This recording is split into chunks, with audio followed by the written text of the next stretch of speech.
안녕하세요. 저는 올해 70대를 바라보고 있는 여자입니다.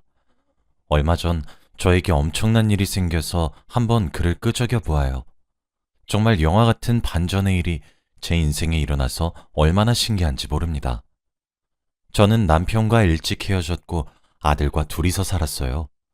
사실 남편과는 성인이 되자마자 아이를 낳았고 혼인신고도 안 했는데 남편이 야반도주를 해버려서 아이를 키우기 싫은가 보다 했고 찾지도 않았습니다. 그런데 저희 아들은 제가 키웠지만 정말 반듯하고 성실하게 자랐어요. 어릴 때부터 공부도 잘하고 예의도 발라서 동네 아줌마들이 아이고 우리 아들이 형민이 반만 닮아도 소원이 없겠다 라는 말을 입에 달고 살았죠. 솔직히 아빠 없이 저 혼자 키운 아들치고는 어디 가서 꿀리지 않았습니다. 아들은 어렸을 때부터 공부도 잘했죠. 저희 때에는 자식들이 검사나 변호사, 판사, 선생님 같은 직업을 가지길 원하잖아요. 그래서 저도 형민이에게 엄마는 우리 아들이 검사나 변호사 같은 사자 들어가는 직업 했으면 좋겠는데 라고 말했더니 형민이의 대답은 의외였습니다. 당연히 대학교 들어가서 남들처럼 공부 열심히 해서 좋은 직장에 취업할 줄 알았던 우리 아들은 대학교를 가지 않겠다고 했거든요. 솔직히 엄마로서 아들이 대학교를 가지 않겠다고 하니까 이해가 되지 않았고 억지로라도 들어가라고 했지만 절대 제 말을 듣지 않더군요.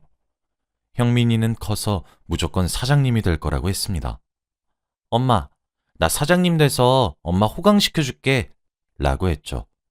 솔직히 사장이라는 게 말이 쉽지. 대부분 망하고 빚을 지고 시작하잖아요. 저희 집 형편이 좋은 것도 아니고 작은 단칸방에서 둘이 살고 있는데 어떻게 사업을 한다는 걸까요? 아들이 사업을 한다고 했을 때 많이 실망했고 하지 말라고 말리고 싶었습니다. 아들은 사업 준비를 하면서 실패도 많이 했고 사기도 많이 당했어요. 아직 어려서 그런지 세상을 잘 몰랐고 돈이 없으니까 빌리고 다닐 수밖에 없었거든요. 그렇게 빚이 점점 쌓여만 가는데 사업은 그만둘 생각이 없어 보이니까 너무 답답하고 지금이라도 공무원 시험을 준비하라고 했습니다. 그치만 형민이의 마음은 제가 돌릴 수 없었고 결국 형민이는 사업을 아주 많이 실패했어요. 형민이는 그렇게 20대를 사업만 하다가 날렸고 몇 년 동안의 실패 끝에 드디어 제대로 된 사업을 하기 시작했습니다. 솔직히 사업 아이템이 뭔진 잘 몰랐지만 직원도 여러 명 있고 나름 안정적인 회사를 꾸린 것 같더라고요. 그러면서 세상이 발전할수록 형민이의 사업은 점점 커져갔고 제가 살고 있는 집도 상상도 못할 만큼 커져갔습니다. 형민이의 회사는 단기간에 성장했고 급속도로 빠르게 큰 돈을 벌었어요.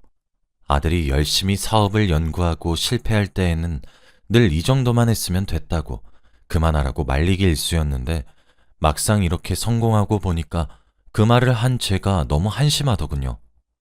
형민이는 TV에도 나오는 젊은 CEO가 되었고 인터넷에 형민이의 이름을 검색하면 형민이에 대한 기사도 나오는 아주 유명한 사람이 되었습니다. 30대의 CEO가 됐다는 건 극히 드문 일이었고 어린 청소년들에게 형민이는 롤모델이 되었죠. 그런데 아들이 좋아하는 일을 해서 성공한 건 당연히 부모로서 기분이 좋은 일이었지만 사업이 더 잘 될수록 형민이를 볼 수 있는 시간이 많이 줄어들더라고요. 매일같이 해외에 출장을 가고 새벽 일찍 나가서 저녁 늦게 들어왔거든요. 얼굴을 마주하고 밥을 먹은 지가 언제였는지 까먹을 정도였습니다. 그리고 또 형민이가 30대인데 결혼을 할 시기잖아요. 저렇게 바쁘면 여자를 만날 시간도 여유도 없을 건데 그럼 전 죽을 때까지 손주도 못 보고 죽어야 하지 않습니까? 확실히 성공을 하니까 많은 것을 잃었고 가끔씩은 옛날에 단칸방에서 아들과 둘이서 도란도란 살았던 기억이 떠오르면서 그때가 나았다고 생각이 들 때도 있어요. 그래서 형민이가 행복하면 저는 그걸로 만족했습니다. 마냥 행복하고 평생 일만 할 것 같았던 형민이에게도 행복만 있는 건 아니더군요. 저희 아들이 너무 일에 심취해 있었고 건강보다 일을 더 중요하게 여겨서 자기 몸이 망가지고 있다는 것을 몰랐나 봐요. 갑자기 망연자실한 표정으로 집에 들어오더니 저와 이야기 좀 하자고 했고, 왠지 좋지 않은 말을 들을 것 같아서 무슨 일이 있냐고 물었더니 형민이의 대답은 너무 충격적이었습니다. 바로 대장암 사기라고 했거든요. 아들은 소화가 잘 안 되고 배가 아픈 게 그저 체한 줄 알아서 병원에 진료를 받으러 갔더니 대장암 사기라고 했다네요. 이미 다른 기관에 전이가 다 된 후에 병원을 찾아가서 치료가 힘들고 아들은 시한부 인생을 살아야 했습니다. 도대체 이게 무슨 말인가요? 나이도 어린 게 무슨 암인가요? 일보다 자기 건강을 더 우선시했으면 미리 알았을 텐데 말입니다. 아들 말로는 의사 선생님께서 완치가 불가능하다고 6개월 남았다고 했다네요. 저는 거짓말하지 말라고 했지만 아들의 표정을 보니 진심이었고 그 자리에서 저희들은 펑펑 울었습니다. 갑작스럽게 아들에게 6개월밖에 남지 않았다는 말을 들으니까 악몽을 꾸는 것 같았고 맘 같아서는 저도 아들을 따라가고 싶더라고요. 아들 없으면 저는 무슨 낙으로 삽니까? 평생 공부만 하고 일만 하면서 살았던 우리 아들이 무슨 죄가 있다고 이렇게 빨리 가게 하는 걸까요? 그날부터 하루하루가 중요하다는 것을 깨달았고 아들은 이를 다른 사람에게 인수인계를 한 뒤 저와 하루 종일 붙어 있었습니다. 그런데 갑자기 아들이 뜬금없는 소리를 하더라고요. 엄마는 아빠 보고 싶어? 아들 입에서 아빠라는 단어가 나온 것도 처음이었고 오랜만에 그 사람을 생각하게 되니까 기분이 되게 묘하더라고요. 그 사람과 저는 싫어서 헤어진 게 아니라 그 사람이 도망간 거였어요. 새벽에 저와 어린 아들만 두고 야반 도주를 했고 그때는 찾을 수 없었죠. 도망친 이유가 우리랑 살기 싫어서겠지 생각하며 연락하려고 하지도 않았습니다. 저는 딱히 악감정도 없었고 죽었는지 살았는지도 모르니까 그냥 어떻게 살고 있는지는 궁금한 정도? 라고 대답했죠. 아들은 그 뒤로 별말이 없었고 또 다른 이야기를 하더라고요. 엄마, 혹시 내가 지금 결혼한다고 하면 말릴 거야? 무슨 소리야? 너 살 날도 얼마 안 남았는데 결혼을 한다고? 그 여자도 웃긴다. 뭔 생각으로 결혼을 하겠대? 그거 딱 봐도 네 재산 노리고 결혼하는 거라고. 근데 내가 너무 하고 싶다고 하면? 죽기 전에 소원이라고 하면? 그러면 어쩔 수 없지. 왜? 우리 아들 좋아하는 여자 생겼어? 음, 사실 만나고 있던 여자가 있는데 결혼하고 싶어. 일만 하느라 여자는 못 만날 줄 알았던 아들도 누군가와 조용히 연애를 하고 있었더군요. 만약 대장암이 아니었다면 그 여자와 알콩달콩 살았겠죠. 그래? 그럼 엄마한테 소개시켜줘. 뭐 하는 여잔데? 간호사 일하고 있어. 착하고 예뻐. 아들 입에서 그런 칭찬이 나오니까 아들이 진심으로 좋아하는 여자구나 싶었네요. 얼마 지나지 않아서 아들은 그 여자를 데리고 집으로 왔고 한눈에 보자마자 너무 예쁘고 참하게 생겼더라고요. 예쁘다 하면서 칭찬을 해주니 그 여자도 아니에요. 어머니가 훨씬 더 아름다우세요. 라고 웃으면서 말해주는데 웃는 게 어찌나 예뻤는지 몰라요. 아들의 암만 아니었으면 그 여자와 결혼시켜줄 수 있을 것 같더군요. 셋이서 식사를 하다가 드디어 결혼 이야기가 나왔습니다. 그 여자와 아들은 연애한 지 2년째라고 했고 여자의 부모님도 저처럼 시한부 남자와 결혼을 해서 뭘 얻겠다고 하지 말라고 했대요. 그 여자와 아들은 연애한 지 2년째라고 했고 여자의 부모님도 저처럼 시한부 남자와 결혼해서 뭘 얻겠다고 하지 말라고 했대요. 그런데 그 여자는 평생 형민 씨 아내로 남고 싶어요. 라고 하며 절실하더라고요. 저는 절대 안 된다고 결혼하면 무조건 후회할 거라고 하니 그 여자와 형민이 둘 다 하고 싶다고 같이 살고 싶다고 하더라고요. 엄마, 나 하루라도 일찍 결혼해서 우리 민진이랑 행복하게 살다가 가고 싶어. 내 마지막 소원이야. 어? 빨리 허락해줘야 빨리 결혼하고 하루라도 더 살다가 가지. 형민이의 말을 들으니까 또 그런 것 같기도 했고 아들이 마지막 소원이라고 하는데 제가 반대할 수 있겠나요? 결혼 끝까지 안 시켜줬다가 죄책감 느끼는 것보다는 결혼을 시켜주는 게 더 나을 것 같았고 그 여자의 얼굴과 인성을 보니까 재산을 노리고 결혼을 하는 것 같진 않았습니다. 제가 허락하자마자 그들은 바로 혼인신고를 하러 갔고 얼마 지나지 않아 바로 결혼식을 올렸죠. 하루가 급한 부부다 보니 뭐든지 속전속결로 진행했고 신혼여행까지 다 갔다 왔습니다. 아들은 며느리를 만나고 나서 얼굴에 생기가 돌았고 행복해 보이더라고요. 그치만 아들에게는 살 수 있는 날이 한 달 정도밖에 남지 않았어요. 아들의 몸은 점점 더 말라갔고 다크서클도 잔뜩 내려왔습니다. 그리고 한 달 남았을 때 영정사진을 찍으러 갔어요. 며느리와 저, 그리고 아들은 사진관에 가서 아들의 영정사진을 찍는데 눈물이 너무 많이 나더라고요. 누가 저보다 아들이 먼저 갈 줄 알았겠나요? 저와 며느리는 그 자리에서 두루마리 휴지 하나를 다 쓰고 나왔습니다. 아들은 왜 계속 우냐고, 나 지금 죽냐고 했지만 하나밖에 없는 자식이 죽는다고 하니까 너무 마음이 아프더군요. 며느리는 저희 집으로 짐을 넣고 셋이서 같이 살았습니다. 그런데 너무 싹싹하고 일도 잘해서 너무 예쁜 거 있죠? 아들이 어떻게 이런 복덩이를 데리고 왔나 싶을 정도로 너무 마음에 들었습니다. 아들과 늘 같이 있어주고 아들을 위해서라면 뭐든지 다 했어요. 그런데 아들은 자신의 죽음을 얼마 남기지 않고 갑자기 사라졌습니다. 정말 소리소문도 없이 사라졌어요. 처음엔 며느리와 여행을 갔나 싶었지만 며느리도 모른다고 했고 아무도 아들의 행방을 모르니까 너무 두렵더라고요. 그리고 아들은 마지막 날까지 돌아오지 않았습니다. 제가 생각했을 때에는 아들이 일부러 죽는 모습을 저희에게 보여주고 싶지 않아서 혼자 조용한 곳에서 생을 마감했을 거라고 생각해 경찰서에 신고하지도 않았어요. 혼자만의 시간이 중요하니까 저희에게 소리 소문도 없이 사라졌다고 생각했거든요. 그런데 며느리는 저에게 다가와서 어머니, 우리 형민 씨 시체는 없어도 장례식이라도 치르는 건 어때요? 라고 했고 어디서 뭘 하고 있는진 모르지만 그래도 형민이의 마지막 날에서 한 달 가까이 지난 시점이었기 때문에 무조건 죽었다고 생각했고 장례식을 치렀어요.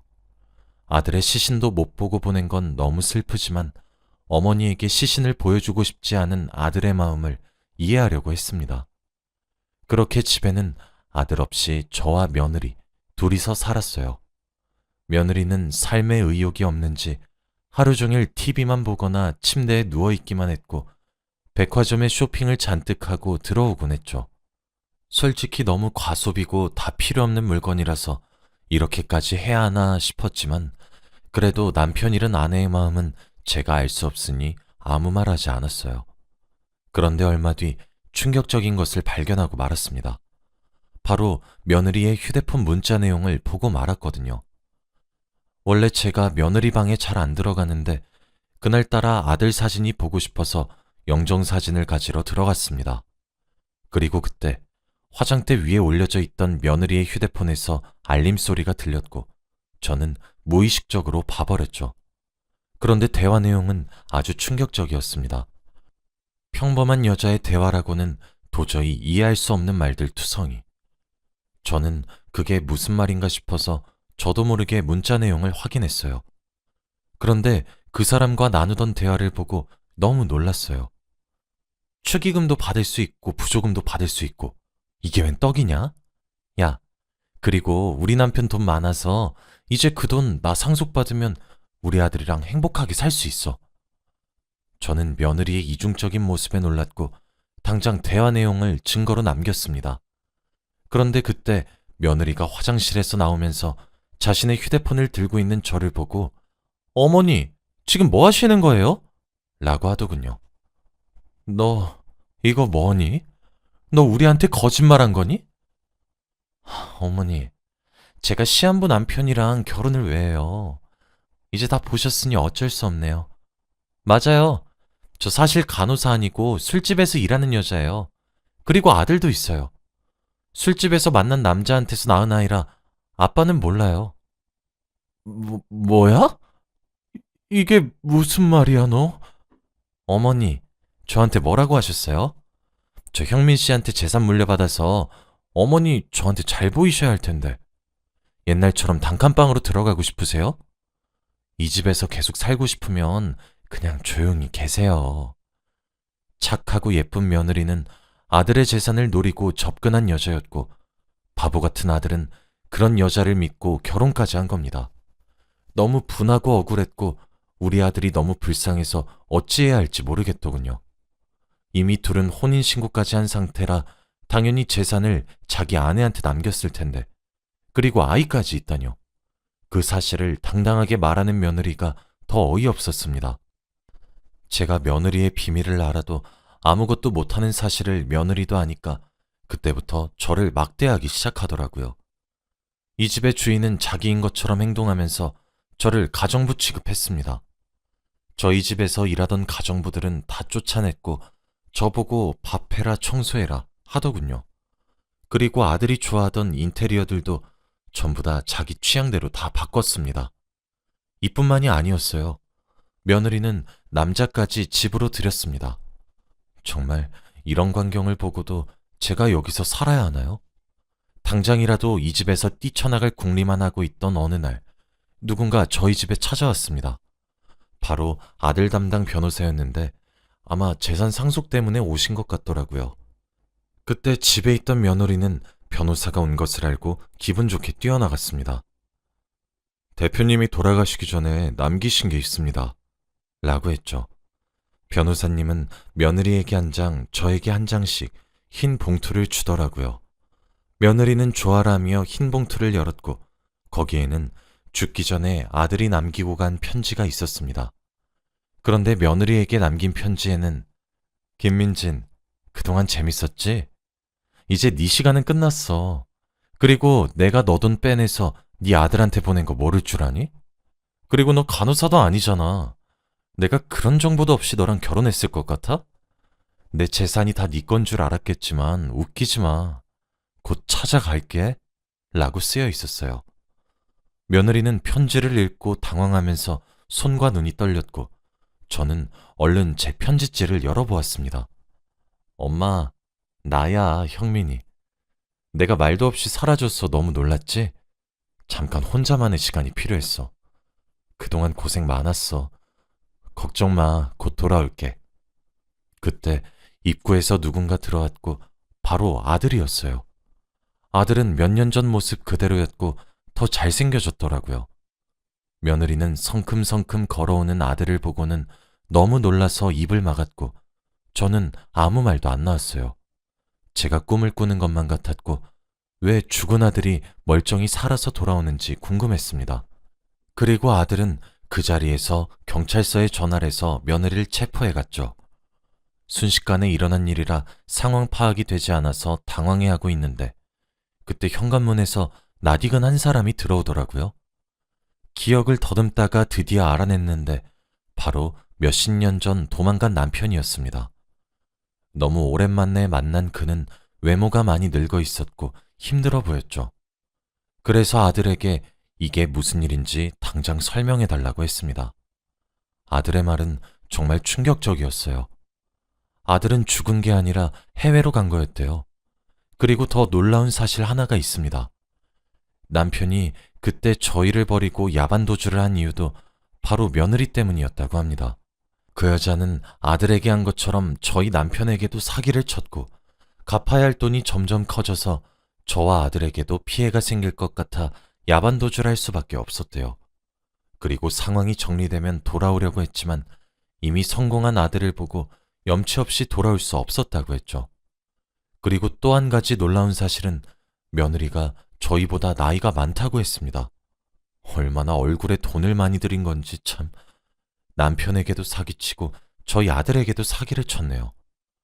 아들은 그 여자를 만나기 전부터 아버지를 만나보고 싶어서 찾으러 갔다가 도망간 이유를 들었고 그 여자가 우리 집을 갈라놨다는 생각에 복수를 한 거였대요. 아들의 대장암도 다 거짓말이었고 그 여자를 사랑한 것도 다 거짓말이었습니다. 도대체 이런 드라마 같은 상황이 어떻게 있나요? 아들은 혼자 있는 동안 아버지를 찾아다니면서 같이 가자고 설득을 했고 그때 아빠에 대한 질문을 한 것도 다 이것 때문이었던 거였죠. 결국 아들의 계획은 성공적으로 끝났고 그 여자는 당연히 감옥으로 갔습니다. 사기죄가 저희 말고도 어마무시하게 많아서 감옥에 갈 수밖에 없었거든요. 지금은 저와 남편, 그리고 아들 셋이서 살고 있어요. 오랜만에 이렇게 가족이 뭉치니 되게 기분이 신기하네요. 지금 다시 생각해봐도 아들이 이런 계획을 한 게 너무 신기합니다. 여러분, 집안에 며느리 잘 들이세요. 저처럼 이런 일 당하시지 않았으면 좋겠습니다. 제 이야기는 여기까지이고 들어주셔서 감사합니다.